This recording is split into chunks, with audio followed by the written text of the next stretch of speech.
How to delete your Robinhood account without losing your stocks. So in here, the very first thing that you want to do is initiate an ACATS transfer.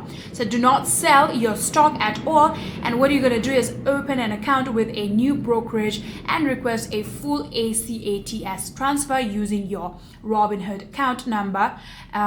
They actually charges you about $100 transfer fee, so you need to be aware of that too. So like I said, in order to transfer all of your stocks, you need to transfer it to another account. So you're going to request the ACATS for that, and after doing that, you can be able to transfer it all. So like I said, be aware of the $100 fees though.